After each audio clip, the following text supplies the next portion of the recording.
இப்போ நீங்கள் வந்து பார்த்தீங்கன்னா நிறைய தேவதைகள் உண்டு. நீங்கள் லலிதா சமயத்துல எல்லாம் ஒரு மனிதன் நல்லா இருக்கக்கூடாது அப்படின்னு நினச்சாலும் மாந்திரீகம் பயன்படும். ஒரு மனிதன் ரொம்ப நல்லா இருக்கணும் அப்படின்னு நினச்சாலும் மாந்திரீகம் பயன்படும்.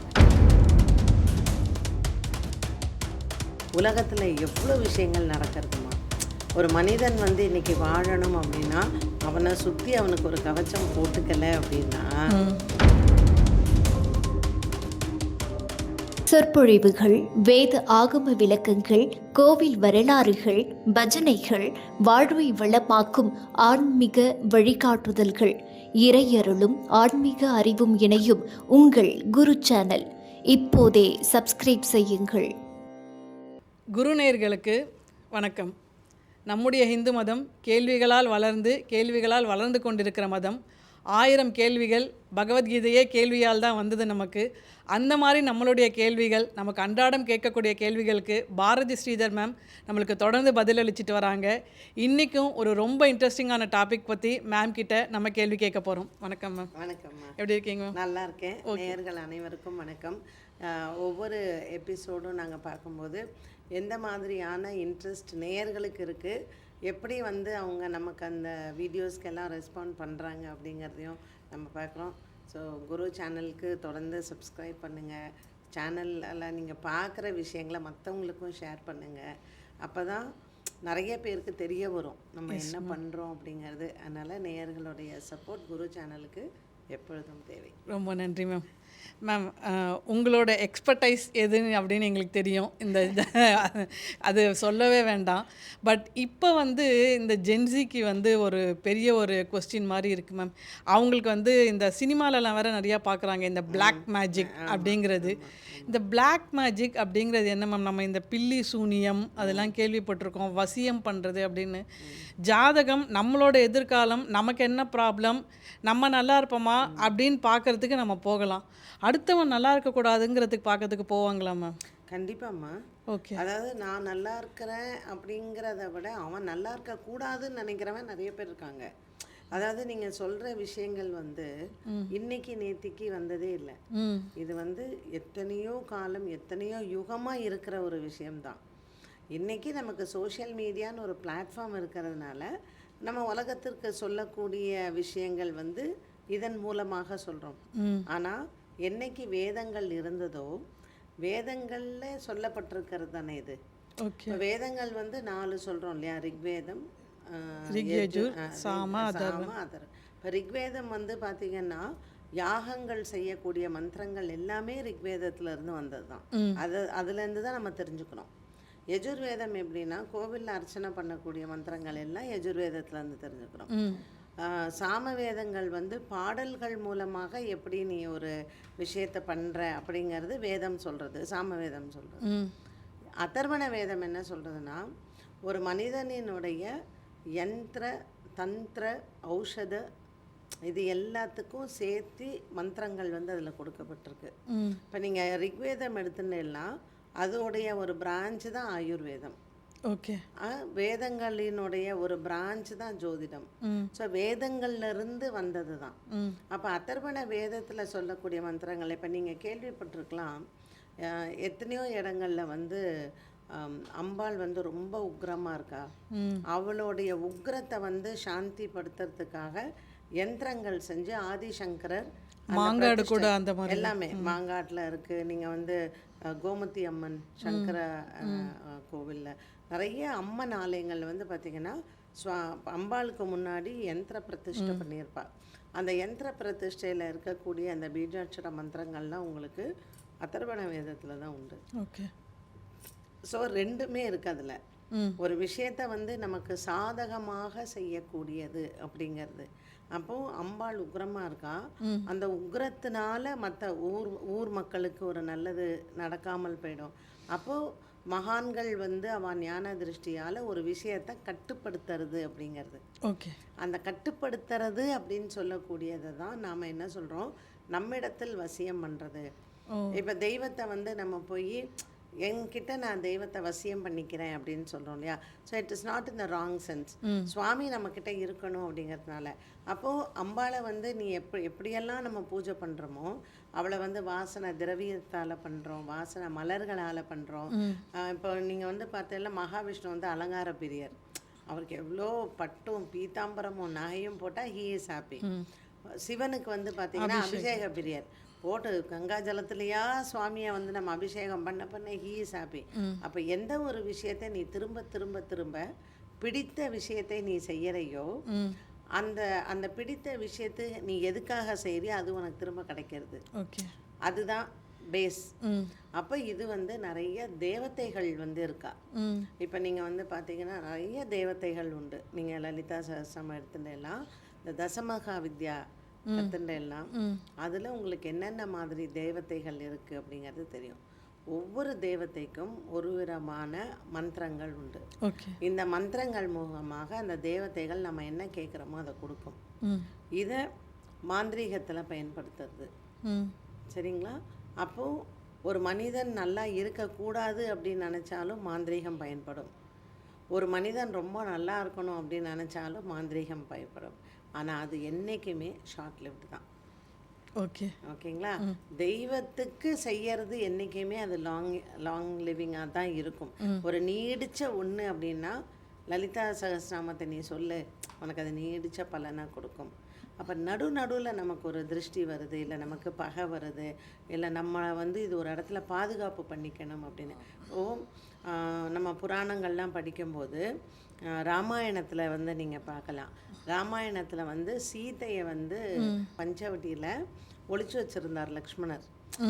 அந்த காடு வந்து ஃபுல்லாக நிறைய ராவணனுடைய அந்த அரக்கர்கள்லாம் அங்கே நிறையா இருந்தா. அவள் கண்ணிலிருந்து மறைஞ்சு இருக்கிறதுக்கு. ஸோ அந்த மந்திரங்கள்லாம் எப்படின்னா நம்ம இங்கே தான் இருப்போம், நம்ம மற்றவா கண்ணுக்கு நம்ம தெரிய மாட்டோம். இதெல்லாம் அஷ்டமா சித்தின்னு சொல்லக்கூடியது. இது மாதிரி நிறைய விஷயங்கள் மற்றவங்களை கெடுக்கிறதுக்காக இல்லாட்டாலும் நம்மளை பாதுகாத்துக்கிறதுக்கான விஷயங்களும் மாந்திரீகத்தில் சொல்லப்பட்டிருக்கு. பட் நீங்கள் எதை எப்படி எப்போ அப்படிங்கிறது இருக்குது. ஓகே, நம்மளே கூட சில பேர் வீட்டிலலாம் நாங்கள் பார்த்துருக்கோம் மேம், இந்த யந்திரம் மாதிரிலாம் வச்சுருப்பாங்க. ரொம்ப அது வந்து புரிஞ்சுக்க முடியுது மேம், நெகட்டிவ் எனர்ஜி நம்மள்கிட்ட வராமல் நம்ம பார்த்துக்க. பட் இந்த மாதிரி அந்த மாதிரி எப்படி ஒத்துட்டு பண்ணுறாங்க மேம்? முதல்ல நான் வந்து இவன் நல்லா தானம்மா. இப்போ வந்து நல்லதை கற்றுண்டு அதை மனிதர்களுக்கு பயன்படுத்தக்கூடியவர் 2 பேர் இருந்தால், அதே மந்திரத்தை கெடுதலுக்கு பயன்படுத்தக்கூடியவர்கள் 20 பேர் இருப்பாங்க. இன்றைக்கி வந்து என்னன்னு கேட்டிங்கன்னா பணம் தானம்மா. நீங்கள் காசு கொடுத்தா எனக்கு தெரியும். நான் வந்து ஒரு உண்மையான சம்பவம் சொல்கிறேன். அதாவது இதெல்லாம் வந்து பார்த்திங்கன்னா சில இடங்கள் வந்து இதுக்குன்னே ரொம்ப பிரசித்தி பெற்ற இடங்கள் எல்லாம் இருக்குது. ஸோ அந்த இடங்களுக்கு எனக்கு தெரிஞ்ச ஒருத்தர் போயிருக்கா.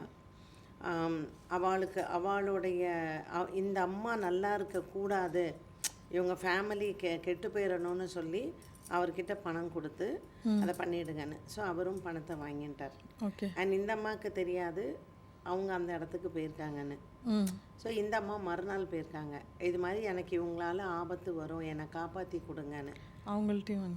அப்போ அவர் சொன்னாரா, நான் நேற்று தான் அவங்க வந்தாங்க, உங்களுக்கு கெடுதல் பண்ண சொல்லி நான் பணம் வாங்கியிருக்கேன், நீங்கள் காப்பாற்ற சொல்லி வந்து என்கிட்ட காசு கொடுக்குறீங்க, எனக்கு உங்கள் 2 பேருக்கு எனக்கு என்ன பண்ணுறதுன்னு எனக்கு தெரியலன்னு சொல்லிட்டு அவர் என்ன பண்ணிட்டாரு, அந்த அம்மாவை கூப்பிட்டு நான் கெடுதல் பண்ண மாட்டேன், இவங்களை பார்த்தா நல்லவங்களா இருக்காங்க, உங்கள் காசை நீங்கள் பிடிங்க அப்படின்னு இந்த அம்மாட்ட காசு வாங்கிட்டு அவங்க வேற எங்கேயாவது போய் உங்களுக்கு எதுவும் செஞ்சிடக்கூடாதுன்னு சொல்லி ஒரு பாதுகாப்பை உங்களுக்கு பண்ணாங்க. இந்த அம்மா என்கிட்ட ஆஃபீஸில் வந்து சொன்னது, இது மாதிரி என்னுடைய ரிலேட்டிவ் இப்படி இருக்காங்க, ஸோ இதுக்கு நான் வந்து பர்மனெண்ட்டாக என்னை பாதுகாத்துக்கிறதுக்கு நான் என்ன பண்ணணும் அப்படின்ட்டு. உலகத்தில் எவ்வளோ விஷயங்கள் நடக்கிறதுமா. ஒரு மனிதன் வந்து இன்றைக்கி வாழணும் அப்படின்னா அவனை சுற்றி அவனுக்கு ஒரு கவச்சம் போட்டுக்கலை அப்படின்னா இது வந்து அதுவும் இன்றைக்கி காலகட்டத்தில் ரொம்பவுமே மோசமாக இருக்குது. ஓகே, இப்போ இந்த மாதிரி பண்ணுறது அவங்களுக்கே பேக் ஃபயர் ஆகாதா மேம்? ஒருத்தவங்க வந்து கெடுக்குமா நம்ம இப்போ கர்மா கூட நீங்கள் வந்து பார்த்தீங்கன்னா நமக்கெல்லாம் பெரியவங்க சொல்லி வச்சுட்டு போயிருக்காங்க, நீ என்ன விதைக்கிறியோ அதை தான் அறுவடை பண்ணுவேன்னு. நல்ல மண்ணில் நல்ல விதை விதைச்சா நீ நல்லதை அறுவடை பண்ண போகிற. கெட்ட மண்ணில் நீ வந்து கெட்ட விதையை உனக்கு வந்து சொத்த விதையை நீ வச்சேன்னா உனக்கு நீ அதுதான். அதனால் இந்த மாந்திரீகமாக இருக்கட்டும், அடுத்தவன் கெட்டு போகணுன்னு நினச்சி பண்ணான்னு இருக்கட்டும், எதுவுமே தெய்வ அனுக்கிரகம் ஒருத்தனுக்கு இருந்தால் அவன் கஷ்டப்பட்டாலும் அந்த தெய்வம் அவனை காப்பாற்றும். அது காப்பாற்றுறதுக்கான வழியும் காப்பாற்றுறதுக்கான மனிதனையும் சரியான நேரத்தில் கண்ணில் காமிச்சு கொடுக்கும். அதனால் கண்டிப்பாக அவங்களுக்கு நல்ல நேரம், அவங்களுடைய தெய்வ நம்பிக்கை அவங்கள காப்பாற்றும். ஓகே. ஸோ தெய்வம் தான் பிரதானம். நீ தெய்வத்தை நம்புனேன்னா இந்த மாந்திரீகம் அப்படிங்கிறது வாழ்க்கையில் நமக்கு அது ஒரு வைரஸ் மாதிரி தான். நமக்கு இம்யூனிட்டி கம்மியாக இருக்கும்போது எப்படி ஒரு வைரஸ் நம்மளை தாக்குறதோ, நீ தெய்வ பலம் இல்லாத டைமில் உன்னை கண்டிப்பாக ஏதாவது ஒரு நெகட்டிவ் தாக்கும். அப்போ எதிரிகள் இல்லாத மனிதனே கிடையாது. இப்போ உனக்கு எங்கே எப்படி எதிரிகள் இருக்காங்களோ அவங்கள உன்னை தாக்குறது தான். அதனால் இதை நான் நம்பவே மாட்டேன், இதெல்லாம் பொய் அப்படின்னு சொல்கிறது கிடையாது. இது உண்மை, இது உண்டு. நீ எந்த அளவுக்கு தெய்வ பலத்தோடு இருக்க அப்படிங்கிறது தான். அதனால் நீ அன்றாடம் நீ செய்ய வேண்டிய ஆன்மீக விஷயங்களை நீ கரெக்டாக பண்ணிக்கிட்டே வந்தேன்னா, எவனாவது ஒருத்தன் உனக்கு ஒன்று பண்ணணும்னு நினச்சா கூட தலைக்கு வர்றது தலைப்பாவோட போகிறதுன்னு சொல்கிறான் இல்லையா? அர்ஜுனனுக்கு வெறும் கிரீடம் மட்டும் போன மாதிரி கிருஷ்ணர் அந்த சமயத்தில் காப்பாற்றலையா? அதே மாதிரி தான். ஓகே. இப்போ இவங்க என்ன கேட்பாங்கன்னா, நம்ம இப்போ இந்த காலத்து குழந்தைகள் இப்போ இந்த மாதிரி ஒரு மந்திரத்தை ஏன் முதல்ல வடிவமைச்சாங்க?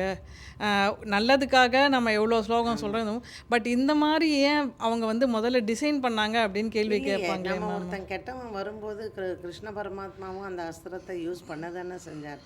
எப்போ ராமர் அவதாரம் எடுத்ததே ராவணனை அழிக்கிறதுக்கு தானே. ஸோ நம்ம அப்படி இல்லாமல் இருந்தால் கெடுதல்கள் எப்போவுமே இருந்துகிட்டே இருக்கும் இல்லையா? ஸோ நல்ல விஷயங்கள் ஒன்று இருக்குது, ஒரு பாசிட்டிவ் எனர்ஜி இருக்குன்னா கண்டிப்பாக அங்கே நெகட்டிவ் இருக்க தான் செய்யணும். நெகட்டிவ் இருக்கவே கூடாது அப்படிங்கிறது சொல்லவே முடியாது. நம்ம மனிதனாக பிறந்தால் அவனுக்கு தலைவலி வரணும், கண்ணு வலி வரணும், வயிற்று வலி வரணும், எல்லாம் வரத்தான் செய்யும். நோய் எதிர்ப்பு அப்படிங்கிறது நம்ம ஆகாரத்தின் மூலமாக நம்ம ரெசிஸ்டன்ஸ் பவரை இன்க்ரீஸ் பண்ணிக்கிறோம். பட் யாருக்குமே நோய் வராமையே இருக்கா? 120 வயசு வரைக்கும் வாழறவங்களுக்கு கூட நோய். நீங்கள் ராமானுஜரே எடுத்துக்கோங்க. ராமானுஜருக்குமே அவரை பிடிக்காதவர்கள் அவருக்கு மாந்திரீகம் செய்கிறதுக்கு பண்ண தான் செஞ்சாங்க. பட் அவருடைய தெய்வ பலம், அப்போ தெய்வம் இருக்குது அப்படிங்கிறது எப்போ தெரியும்? ஒரு கெட்ட விஷயங்கள் இருக்கிறச்சே தானே நல்லது இருக்குது அப்படிங்கிறதையும் தெரியும். மகிஷாசுரன் ஒரு நெகட்டிவ் ஃபோர்ஸுங்கிறது உலகத்துக்கே தெரியும். அப்போ அவன் தீமை பண்ணிகிட்டே இருப்பான். அவன் எவ்வளோ மாயை பண்ணான். அவன் எல்லாருமே அப்படி தானே. உங்களுக்கு அந்த அரக்கர் குலம் உங்களுக்கு மாயாஜாலத்திலேயே இருக்கிறவா தானே. அவள்லாம் மாந்திரீகத்தை பயன்படுத்துகிறவா தானே. அப்போ அவள்கிட்டருந்து தப்பிக்கணும் அப்படின்னா ஒரு நல்ல விஷயங்களும் இருக்கத்தான் செய்யணும். அதனால் வேதங்களில் சொல்லப்பட்டிருக்கிற நீ நல்ல விஷயங்களை எடுத்துக்கோ. நீ என்னத்துக்கு போய் தீய விஷயங்களை நம்ம கற்றுக்கணும் இல்லையா? பட் எல்லா மனிதர்களுமே ஒரே மாதிரி கிடையாது. தீய விஷயத்தை கற்றுக்கிறவங்களும் நிறைய பேர் இருப்பாங்க. அதனால் இதை நம்மளால் ஸ்டாப் பண்ணவும் முடியாது. இது இல்லாமையே இருக்கணும்னு நம்ம நினைக்கவும் முடியாது. உலகம் இருக்கிற வரைக்கும், சிருஷ்டி இருக்கிற வரைக்கும் இருந்தது. ஒரு டெக்னாலஜி நம்ம எப்படி யூஸ் பண்ணுறோமோ அதை பொறுத்து குட்டாகவும் யூஸ் பண்ணலாம், பேட்டாக. இப்போ நம்மளுக்கு அந்த மாதிரி ஏதாவது இப்போ அவங்க நீங்கள் சொன்ன எக்ஸாம்பிளே சொன்னீங்க, அவங்க அங்கே போனாங்க அப்படி கண்டுபிடிச்சாங்கன்னு. பட் யாரோ நம்மளுக்கு ஏதோ இது மாதிரி பண்ணியிருக்காங்க அப்படிங்கிறதுக்கான ஒரு இண்டிகேஷன் நம்மளுக்கு ஏதாவது நல்லா தெரியுங்க. ஒவ்வொருத்தன் இப்போ உங்கள் வீட்டில் ஒரு செய்வன கோளாறு இருக்குது, உங்களுக்கு ஒரு பிளாக் மேஜிக் இருக்குன்னா அங்கே தெய்வாம்சமே இருக்காது. அந்த வீட்டில் பார்த்தீங்கன்னா சுப காரியம் நடக்காது. வீடே ஒரு மாதிரி பூத் பங்களா மாதிரி தான் இருக்கும், இருள் அடைஞ்சு போயிருக்கும். அவளை விளக்கேற்றவும் கூடாது, அவளை கோயிலுக்கு போகவும் செய்யக்கூடாது. அண்டு அவங்க முகமே ஒரு மாதிரி தேஜஸே இருக்காது. அது பார்க்கும்போதே நமக்கு தெரியும் இது ஏதோ சம் ப்ராப்ளம் இருக்குது அப்படின்னு. ஒரு சிலருக்கு ஹெல்த் அஃபெக்ட் ஆகும், ஒரு சிலருக்கு வீட்டில் தங்கவே தங்காது, அவளுடைய ஐஸ்வர்யம் மொத்தமாக கட்டுப்பட்டுரும். ஸோ என்ன பர்பஸ்க்காக யார் என்ன பண்ணியிருக்காங்க, ஹெல்த்துக்கா வெல்த்துக்கா க்ரோத்துக்கா? எனக்கு தெரிஞ்ச ஒரு வீடுங்க தூத்துக்குடியில், நான் சொல்கிறது, அவங்க வீட்டில் ஆண் வாரிசு இருக்கக்கூடாது அப்படின்னு சொல்லிட்டு செய்வனை பண்ணியிருந்தாங்க. Because they're very very wealthy person. அவங்க வீட்டில் ஆண் வாரிசு வந்துடக்கூடாது, அந்த சொத்தை ஆள்றதுக்கு வந்துடக்கூடாது அப்படின்ட்டுன்னு அவங்க என்கிட்ட சொல்லி, என் ஃப்ரெண்டு சொல்லும்போது சொன்னால், பர்த்தி எங்கள் வீட்டில் ஆண் நாய் கூட தங்காது அந்த செய்வனையனுடைய. And of course what happen was, அவளோட பிரதர் ஒருத்தன் ஆக்சிடெண்ட்டில் இறந்து போயிட்டான். அண்ட் வெரி யங் ஏஜுங்க, 18-20. ஒருத்தன் சூசைட் பண்ணிட்டான். ஆண் வாரிசே இல்லை. அந்த வீட்டில் அவங்க நாய் வாங்கி வச்சாங்கன்னா கூட அந்த நாய் கூட ஆண் நாய் வாங்க மாட்டாங்க, வாங்கினா தங்காது. ஸோ செய்வனையினுடைய பவர், நான் நினைக்கிறேன் இந்த பாட்காஸ்ட் பார்க்குறவங்களுக்கு எத்தனை பேர் அதனால பாதிக்கப்பட்டவங்க நிறைய பேர் இருக்காங்க. இதில் வந்து விதிவிலக்கே இல்லைங்க. ஒரு காசே இல்லாதவனும் செய்வினையில் பாதிக்கப்படுறான், அதிகமாக காசு வச்சிருக்கிறவனும் செய்வினையில் பாதிக்கப்படுறான். அதனால் தொழில் சார்ந்த விஷயங்களில் போட்டி பொறாமையில் வர்றது, இது நம்மளை பாதுகாத்துக்கிறதுக்கு நம்ம ஃபஸ்ட்டு தெய்வ நம்பிக்கை நிறையா இருக்கணும். தெய்வத்தை எவ்வளோ தூரம் நம்ம கூடவே வச்சுக்கிறோமோ, அவங்க பண்ணணும்னு நினச்சா கூட நமக்கு சின்ன சின்ன பாதிப்புகள் வந்தால் கூட அதிலிருந்து நம்ம தப்பிச்சுக்கிறதுக்கான வழிகளை சுவாமி கண்ணில் காமிச்சு கொடுப்பார். ஓகே. ஸோ இப்போ இந்த மாதிரி இண்டிகேஷன்ஸ் வந்து அவங்க first they have to realise ஏதோ நம்மளுக்கு பண்ணியிருக்காங்க. கண்டிப்பாக இருக்கணுங்க, அந்த ரியலைசேஷன் கண்டிப்பாக இருக்கணும். See, when something is abnormal, இப்போ ஒரு 15 வருஷம் நல்லா வாழற ஹஸ்பண்ட் அண்ட் ஒய்ஃப், அவங்களுக்குள்ள ஒரு அண்டர்ஸ்டாண்டிங் இருக்கும். அப்போ திடீர்னு ஒரு சண்டை வருது, திடீர்னு ஒருத்தங்க பிரியறாங்க, இல்லை திடீர்னு அவருக்கு ஒரு மரணம் ஏற்படுது, திடீர்னு ஒரு நோய் வருது, இதெல்லாம் எதனால் நடக்கிறது இல்லையா? ஸோ இது வந்து they should realise that something is wrong. அந்த ரியலைசேஷன் வரணும். பட் இந்த செய்வனையில் மாட்டிக்கிட்டாங்க, இதில் ரொம்ப அஃபெக்ட் ஆகிறாங்கன்னா அந்த புத்தி மந்தமாக இருக்கும். ரியலைஸ் பண்ண விடாமல் கூட பண்ண விடாமல் பண்ணும். ஓகே. அண்ட் இதில் எல்லாம் நிறைய பேருக்கு வந்து பார்த்திங்கன்னா ஃப்ரெண்ட்ஸ் ஹெல்ப் பண்ணியிருக்காங்க. Something is wrong with you, வா நான் உனக்கு அதை சரி பண்ணுறதுக்கான இதை பண்ணுறேன் அப்படின்ட்டுன்னு. ஸோ அந்த டைமில் நமக்கு நல்ல விஷயங்கள் நடக்கணுன்னு இருந்தால் நல்ல ஃப்ரெண்ட்ஸ் கிடைப்பாங்க, நல்ல மனிதர்களை நம்ம சந்திப்போம், நல்ல ஆன்மீகவாதிகளை சந்திப்போம். அது விஷயம் தெரிஞ்சவங்க அதுக்கு என்ன பண்ணணும்னு சொல்லி அதை கிளியர் பண்ணுறதுக்கான பீப்புளை வி வில் மீட். அது சம்மந்தப்பட்ட கோவில்களுக்கு நம்ம போவோம். ஓகே. இப்போ நீங்கள் வந்து பார்த்தீங்கன்னா வைஷ்ணவத்தில் ஒரு மாந்திரீகம், நான் வைஷ்ணவன், நான் வந்து கிராம தேவத்தையோ இல்லை இத்தர தேவத்தையோ நான் உபாசனை பண்ண மாட்டேன், ஆனால் எனக்கு மாந்திரீகம் பண்ணியிருக்காங்க, நான் இதிலேருந்து நான் தப்பிக்கணும் அப்படின்னா அதற்காகத்தான் சக்கரத்தாழ்வார் இருக்கார். ஒரு சுதர்சன ஹோமம் அப்படிங்கிறதே அதுக்காக பண்ணுறது தானே. ஓகே. ஒரு சண்டி ஹோமம் நடக்கிறது அப்படின்னா இந்த மாதிரியான விஷயங்கள்லேருந்து வெளியில் வர்றதுக்கு தான் சண்டி ஹோமம் பண்ணுறான். அப்போது அதே மந்திரங்களால் தான் அதையும் எடுக்கிறதுக்கான வழிகளை சுவாமி வச்சுருக்கார். அப்போ வந்து நீங்கள் சூலினி துர்கா ஜபம் பண்ணுறதோ, இந்திராட்சி மந்திரம் சொல்கிறதோ, இல்லை வந்து நீலாதேவியை பிரார்த்தனை பண்ணுறதோ, ஒவ்வொன்றுத்துக்கும் ஒரு ஒரு தேவதைங்க இருக்குது. ஸோ அவள் என்ன மாதிரியான, இப்போது எல்லா செய்வினையும் ஒரே மாதிரி இருக்குன்னு சொல்ல முடியாது. அதாவது இதில் வகைகள் உண்டு. ஓகே. பில்லி, சூனியம், செய்வினை, ஏவல் இந்த மாதிரி இருக்கும். ரத்த சம்பந்தப்பட்டவங்களே, பிரதர்ஸ் நல்லா இருக்கக்கூடாது, சொத்துக்காக, பணத்துக்காக, பதவிக்காக, இந்த மாதிரி பிரதர்ஸ் இருக்காங்க பார்த்தீங்களா, அவங்க செய்யறது வந்து இந்த பில்லி சூன்யம் எல்லாம். Okay. So own blood related people செய்யறதுங்கிறது ஒரு ரகம். இப்போ எனக்கு மூணாவது மனுஷன் செய்கிறான் பார்த்தீங்களா, அது ஏவல். அதுதான் பண்ண முடியும். செய்வினை அப்படிங்கிறது வந்து நான் என்ன கர்மா பண்ணியிருக்கணும், இப்போ சொல்கிறோம் இல்லையா கர்ம தோஷம்னு, அந்த செய்வினை வந்து இப்போ நான் வந்து இந்த பிறவியில் ஒரு நல்ல நான் வந்து ஒரு பர்சனை லவ் பண்ணுறேன், அவன் எனக்கு கிடைக்கல, அப்போ இன்னொருத்தங்க கல்யாணம் பண்ணிக்க போகிறாங்கன்னா அவன் லைஃப் நல்லா இருக்கக்கூடாது அப்படிங்கிற மாதிரி நான் இப்போ இந்த பிறவியில் நான் பண்ணும்போது இதுக்கான ஒரு கர்மாவை நான் அனுபவிச்சே தீரணும். அப்போ நான் எந்த ஜென்மம் எடுக்கிறேனோ நானும் அதே மாதிரி இயங்கி நான் ஏமாற்றப்படுத்து நான் ஒரு கர்மாவால் கஷ்டப்பட்டு பண்ணுறேன் பார்த்தீங்களா, அதுக்கு தான் பேர் நான் செய்த வினை. ஓகே. அது செய்வினை. அவன் செய்வனை வச்சிட்டாங்கிறது இல்லை, நம்ம செஞ்ச வினையை தான். நான் வந்து அம்மாவுக்கு சோறு போடாத இருந்திருப்பேன், இல்லை அப்பாவை பார்த்துக்காத இருந்திருப்பேன், எத்தனையோ விஷயங்கள் கர்மதோஷம்னு சொல்கிறோம், இதற்கு பேர் செய்வினை. பில்லி சூன்யம் அப்படிங்கிறது ரத்த சம்பந்தப்பட்டவங்க நமக்கு செய்கிறது. நான் வந்து சந்தோஷமாக இருந்தேன்னா என் கூட பிறந்தவனுக்கு பிடிக்கலன்னு வைங்களேன், உன்னை பாரு நீ எப்படி சந்தோஷமாக இருந்துருவ அப்படின்னு சொல்கிற கூட பிறந்தவங்க இருக்காங்க. அவன் போய் கோயிலில் போயிட்டு இவங்க நல்லா இருக்கக்கூடாதுன்னு இந்த இப்போ சில கோயிலெலாம் சொல்லுவாங்க, அந்த காசு வெட்டி போடுறதெல்லாம் உண்டு, இன்றைக்கும் இருக்குது அந்த மாதிரியான இதுகள். அப்போது அந்த ரத்த சம்மந்தப்பட்டவங்க போய் பண்ணுறது அப்படிங்கிறது. மூன்றாவது மனுஷன் ஏவல்னு ஒன்று இருக்குது மேடம். அந்த ஏவல் வந்து பார்த்திங்கன்னா இப்போது என்னோடைய எக்ஸ்பீரியன்ஸ்லாம் நான் ஒரு பர்சனை பார்க்கும்போது எனக்கு தெரியும் இது ஏவல் இருக்கும் இவங்களுக்கு அப்படின்ட்டு. அது கரெக்டாக கண்டுபிடிச்சிடலாம், ஆனால் அவங்க வீட்லேயும் தெரிஞ்சிடும். ஓகே. எப்படி அந்த ஐஸ்வர்யங்கள், இப்போ நல்ல சாம்ராஜ்யம் பிஸ்னஸ் ஓஹோன்னு இருக்கும், அவனுக்குலாம் ஏவல் இருக்கும், தமால்னு அப்புறம் அந்த கம்பெனியே எல்லாம் போயிடும். அவனுக்கு வந்து நல்ல ஸ்டாஃப் இருப்பாங்க, அவங்க விட்டுட்டு போயிடுவாங்க. நம்பிக்கையாக இருக்கிறவங்க இவங்களால நடத்த முடியாது, இல்லை இந்த ஓனர் உடம்பு சரியில்லாத போயிடுவான், இல்லை எங்கேயாவது போகும்போது ஆக்சிடெண்ட்டில் போயிடுவாங்க. ஸோ இந்த மாதிரியான சம்பவங்கள்லாம் நடக்கும். இந்த வசியம் அப்படிங்கிறதும் இதில் தான் வரும். வசியம் வந்து யங்ஸ்டர்ஸை வந்து அது நான் நிறைய என்னுடைய ஆஃபீஸ் அனுபவத்தில் நான் நிறைய பார்த்துருக்கேன். ஓகே. யங்ஸ்டர்ஸ் கேர்ள்ஸ் வந்து how they become a pray இந்த வசியத்தில் அப்படின்ட்டுன்னு அப்படியே அந்த தாட் வந்து அங்கேயே தான் இருக்கும்.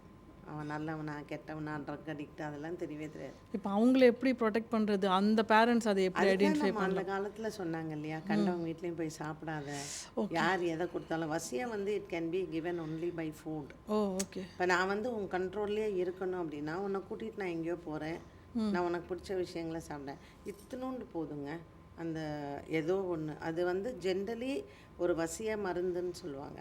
அதை வந்து நீ ஜென்ரலி இஃப் யூ அது ஜூஸில் யூ கேன் மேக், இல்லைன்னா ஒரு காஃபியில், இல்லைன்னா நான்வெஜ்ஜில், ஸ்வீட்ஸில், இதில் எல்லாம். அதனால தான் அந்த காலம் நம்மளே சமைச்சு நம்மளே சாப்பிட்டு இன்னொருத்தவங்க வீட்டில் போய் நீ சாப்பிடாத, அண்டு நமக்குன்னு ஒரு டம்ளர் வச்சுக்கிறதோ தட்டு வச்சுக்கிறதோ இதெல்லாம் ஒரு டிசிப்ளின் இருந்தது. அப்போது அஃபெக்டட் பீப்புள் வந்து பார்த்திங்கன்னா வில் பி வெரி லெஸ். ஆமாம். நான் சோஷியலைஸ் பண்ணுறேன், எனக்கு வந்து நான் பார்ட்டிக்கு போகிறேன், நான் பப்புக்கு போகிறேன்னா, இதெல்லாம் ஆல்கஹால்லாம் நீங்கள் மிக்ஸ் பண்ணிங்கன்னா தெரியவே தெரியாது. அண்ட் வந்து அந்த வசியம்லாம் வந்து நம்ம ரத்தத்தில் போய் கலந்துருச்சுன்னு வச்சுக்கோங்களேன், இட் இஸ் வெரி டிஃபிகல்ட்டுங்க டு பிரிங் தெம் அவுட். நீங்கள் வந்து இந்த க்ரானிக் ஆல்கஹால் பீப்புளெலாம் இருப்பாங்க, வேலைக்கே போகாமல் காலையில் எழுந்திரிச்சு உட்காந்தாங்கன்னா ஃபுல் டே அந்த ஆல்கஹால்லே இருப்பாங்க. அதெல்லாம் totally they will be under இந்த மாதிரியான இது. பட் வெளில கொண்டு வரதுக்கும் ஆப்ஷன்ஸும் இருக்குது இல்லையா? டிபெண்ட்ஸுங்க, அவங்களோட கர்மா பொறுத்தது எப்படி அப்படிங்கிறது. ஓகே. ஃபுல்லாக எல்லாருக்கும்லாம் அந்த மாதிரியான ஒரு பிரச்சனையிலேருந்து டோட்டலாக வெளியில் கொண்டுட்டு வரவே முடியாது. ஃபர்ஸ்ட் ஆஃப் ஆல் ஒன்ஸ் அது ரத்தத்தில் ஃபுல்லாக ஊறிடுது, இப்போ ஒரு 12 இயர்ஸ் ஆயிடுச்செல்லாம் வச்சுக்கோங்களேன், அது வருஷ கணக்கு உண்டு. Okay okay. ஸோ அது மாதிரி அவங்களுக்கு அதுலேயே இருந்து அப்படியே சில பேர் இறந்துருவாங்க, மாதிரிலாம் நிறையா இருக்குது சொத்துக்காக பண்ணுறது. அதனால் நம்மளை பாதுகாத்துக்க, இல்லை நம்ம இது மாதிரியெல்லாம் ஐயோ இதெல்லாம் கேட்க, ஏன்னா நான் இந்த பாட்காஸ்ட் நான் 2-3 சேனலுக்கு பண்ணும்போது ஐயோ இதெல்லாம் கேட்கவே பயமாக இருக்குது அப்படிங்கிறாங்க. பட் இது உலகத்தில் நடக்கிறது தானே. நம்ம சொல்கிறோம் இல்லையா, ஒரு மெடிக்கல் ஃபீல்டில் வந்து கிட்னியை திருடுறாங்க, இது அதெல்லாமே நம்ம கேட்க பயமாக இருக்குது. புதுசாக போய் ஒரு ஹாஸ்பிட்டலில் போய் நம்ம படுத்துக்கணுன்னா கூட பயமாக தான் இருக்குது. அதனால் உலகத்தில் இது இருக்கத்தான் செய்யறது. ஓகே. நம்மளை ப்ரொடெக்ட் பண்ணிக்கணும்னா தெய்வ நம்பிக்கை நம்ம இதோட, அதுக்கு தானே இங்கே கவச்சம்னு வச்சுருக்காங்க, கந்த சஷ்டி கவசம் அப்படிங்கிறதே அதுக்கு தானே. ஸோ எத்தனையோ கவச்சம் இருக்குது, அந்த கவச்சங்களை உங்களுக்கு எந்த தெய்வத்தை பிடிக்கிறதோ ஓகே நீங்கள் அந்த கவச்சத்தை சொல்லுங்கள். Okay ma'am. லாஸ்ட்டாக இதில் ஒரே ஒரு கொஸ்டின் மட்டும் கேட்கணும், இந்த நரபலி அப்படிங்கிறது இன்னமும் இருக்கா மேம்? ஆமாம்மா, நரபலின்னா மனுஷங்களை குழந்தைகளை நம்ம சொல்கிறோம் இல்லையா, இப்போ இந்த பாட்காஸ்ட் பார்க்குறவங்க நிறைய பேர் இதெல்லாம் வந்து நீங்கள் எப்படி ஒரு மூட நம்பிக்கையை வளர்ப்பீங்க, இதை மாதிரி எப்படி நீங்கள்லாம் சொல்லுவீங்க அப்படின்லாம் கமெண்ட் போடுறவங்க நிறைய பேர் இருக்காங்க. இன்றைக்கும் இந்த உலகத்தில் நம்ம தமிழ்நாடோ இந்தியாவிலையோ மட்டும் அல்ல, இதர நாடுகளில் நீங்கள் ஆஃப்ரிக்காலெலாம் எடுத்துனீங்கன்னா அவங்களுடைய அந்த பிளாக் மேஜிக்கை ஊடுன்னு சொல்லுவாங்க. நீங்கள் வந்து தாய்லாண்டில் இதுக்கு ரொம்ப famous madam. Okay.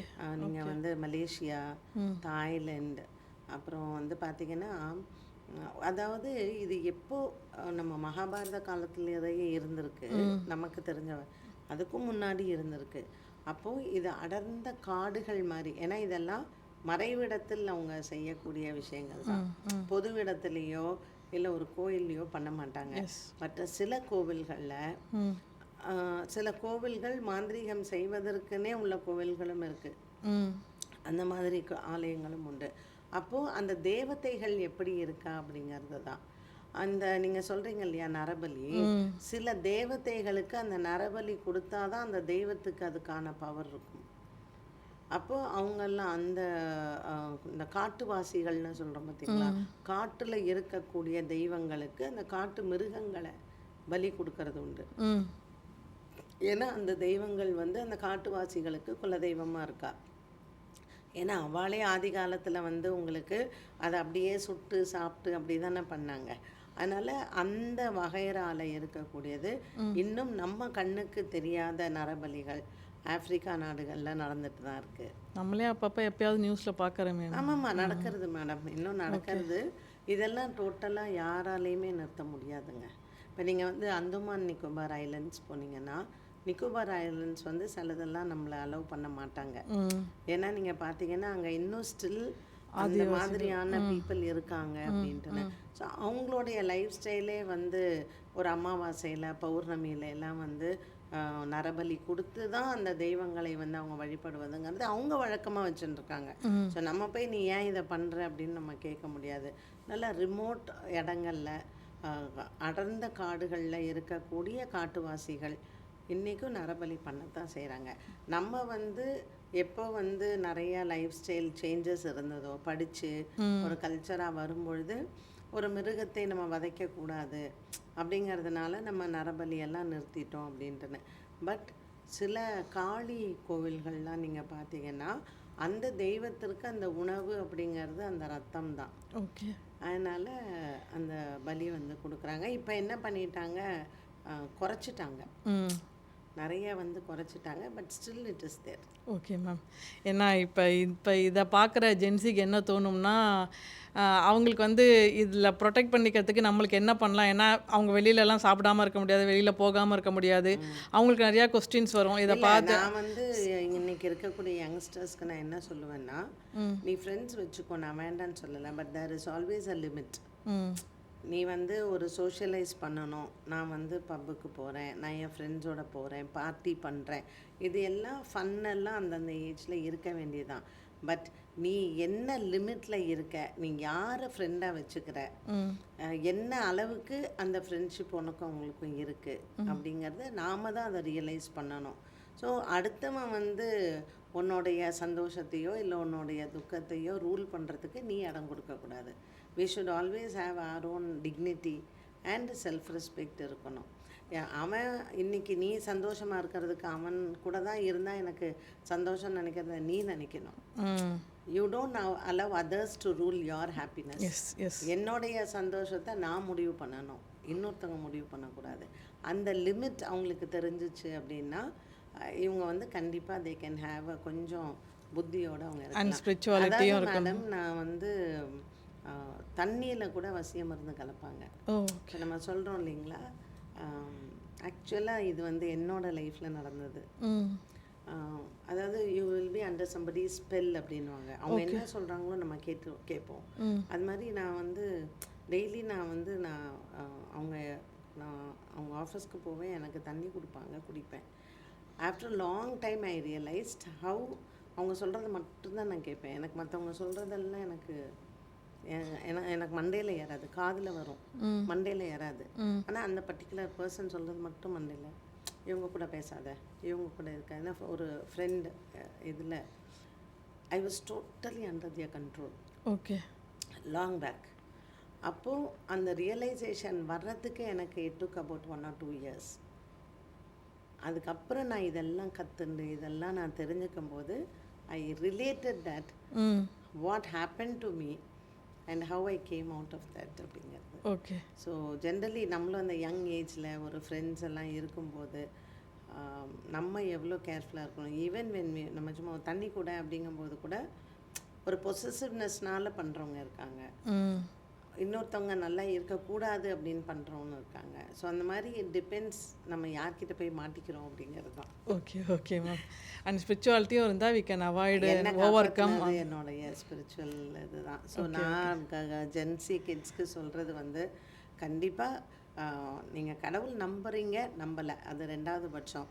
But you have to have a code of conduct of life. அது ஸ்பிரிச்சுவலாக இருந்தீங்கன்னா அது உங்களுக்கு கிடைக்கும். ஓகே இல்லைங்களா?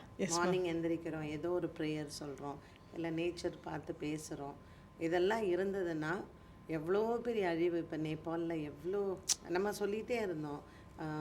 நம்ம குரு சேனலில் பண்ண சித்திர வருஷ பரப்பில் கூட இயற்கை பேரிடர் பற்றிலாம் சொன்னோம், நம்ம சொன்னோம். அதனால் எவ்வளோ பெரிய ஃப்ளட்டு வந்தால் கூட இன்றைக்கும் அதில் தப்பிச்சவங்க இருக்காங்க இல்லைங்களா? ஏதோ ஒரு கடவுள் எங்கேயோ நம்மளை காப்பாற்றும். ரொம்ப நன்றி மேம். ரொம்ப ஐ ஓப்பனிங்காக இருந்தது இந்த செஷன். ஐ ஹோப் யங்ஸ்டர்ஸ்க்கு வந்து இது ரொம்ப யூஸ்ஃபுல்லாக இருந்திருக்கும்னு நினைக்கிறேன் மேம். நாட் ஒன்லி டு யங்ஸ்டர்ஸுங்க, பாட்காஸ்ட் பார்க்குற எல்லாருக்குமே கண்டிப்பா. Will be very useful. So எனக்கும் ஐ எம் வெரி ஹாப்பி. ரொம்ப ரொம்ப நன்றி ma'am. Thanks ma'am. Thanks ma'am. மீண்டும் அடுத்த ஜென்சி கேள்விகள் பதில்கள் நிகழ்ச்சியில் இன்னும் நிறைய கேள்விகளோட பாரதி ஸ்ரீதர் மேடமை நம்ம சந்திக்கலாம். அதுவரை நன்றி.